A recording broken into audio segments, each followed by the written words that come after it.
No matter where you go in this country, city skylines or rural landscapes, communities both wealthy and poor, you will find personal stories tied to substance. For many, the stories are of tragedy and loss. For others, there is hope of seeing certain substances differently than before. This week, we bring you the perspectives of those closest to one of our nation's most complex issues. This is The Race. Welcome to The Race. I'm Chris Stewart. For more than a year, most of the attention of the world has been on COVID-19. But the drug crisis here in the United States has not gone away. In fact, in places like here in Ohio, it's a problem that's become even deadlier. For me, it started with the pills. Once you get cut off, you're already hooked and you have nowhere to turn to for your withdrawal, so I ended up going to heroin. Addiction is suffocating. When I used a needle, it took about 4 months for my life to completely disintegrate. It has strangled countless lives. It's been about 4 people I've known that have OD'd and died. And ended so many others. It's my sinking thinking that gets me back out here. Jason Doss feels addiction's strength in the worst ways. I lost everything. I lost jobs, lost in touch with my family. I barely can talk to my son. He is homeless. He told us he shoots heroin every day just to feel normal. Damn, no. It's not that I'm not tired of it, but I am tired, but it's just I have nowhere else to go. But no longer does danger lie in just the drugs that are spread through his Columbus neighborhood, but the potentially deadly ingredient often found inside them. It's to the point where they're putting fentanyl on just about everything. Fentanyl is a synthetic opioid. The CDC says it is 50 to 100 times stronger than morphine. On the streets, it's illegally made and mixed into substances. Even the smallest amounts can be deadly. Nationwide, overdose deaths increased by more than a quarter in 2020. Here in Ohio, more than 5,000 people died of overdoses last year, a record for a state already hit hard by America's drug crisis. You can't get on Facebook or talk to somebody without hearing that somebody's overdosed. The tattoo on Jennifer Foot's arm marks the day she almost became another Ohioan life lost. Struggling with the isolation brought on by the pandemic, she says she relapsed and overdosed. I had no recollection of anything other than being in the middle of the kitchen and just sitting up and was totally confused and disoriented. Addiction is a battle that's hard to fight alone, but the pandemic made that a reality for so many people, like her and Shay Dalrymple. For a normal person, getting that check would have been helpful, but for people like me, it was kind of an invitation to relapse, and a lot of people like me did. Both are alive today because of this. Narcan, the medicine that can reverse an overdose. So we give it out when we can. Dennis Kushon runs Harm Reduction Ohio, the largest Narcan distributor in the state. Most people think it's because we have high levels of drug use. That's not true. Ohio has average levels of drug use according to all the surveys. We have high levels of overdose death. And the reason is because fentanyl came into Ohio's drug supply fast and hard. More than 88% of the heroin seized in Ohio contains fentanyl, according to his research. But now he says it's showing up more often in other substances such as cocaine and meth, expanding its reach and the need for Narcan.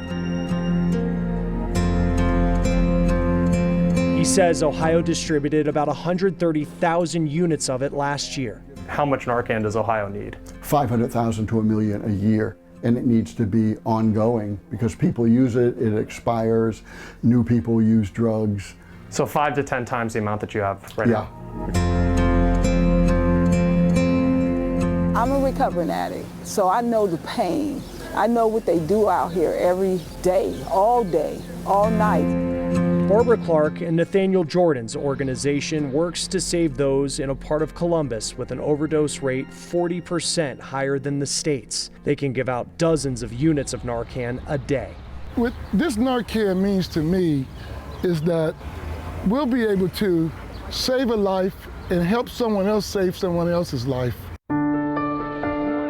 African Americans have seen a dramatic rise in overdose deaths in recent years.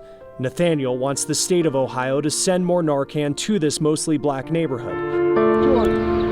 For some people here, it saved their lives multiple times. Say this year, 2021 alone, about 7 times already.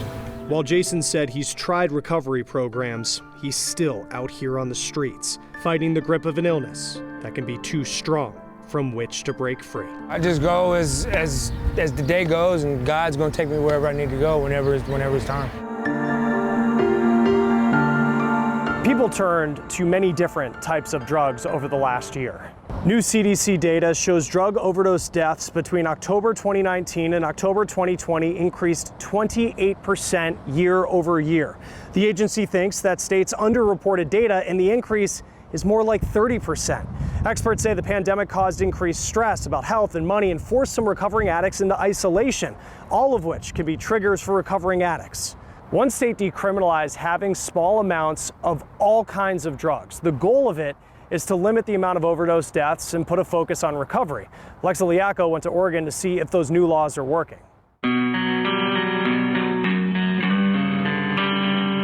It's a short trip on a meaningful journey. 7 steps Suzanne climbs every morning. And each time she makes it through the store, she's reminded of her favorite song. A Led Zeppelin song, and Stairway to Heaven. I always think of that.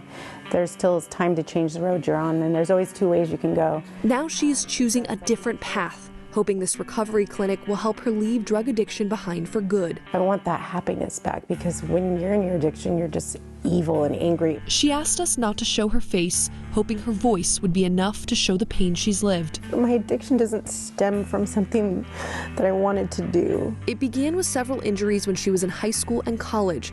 Prescribed painkillers became addictive.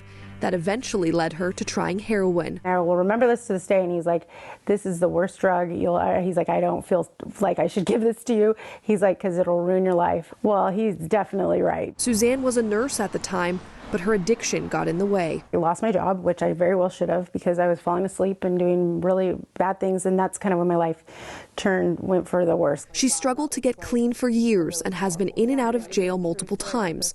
Her time behind bars only made recovery harder. When you have a disease and you're getting punished for for having that disease and instead of being helped, it's very confusing for me at least. And she may now have more help fighting her addiction from Oregon's new law that decriminalizes all drugs.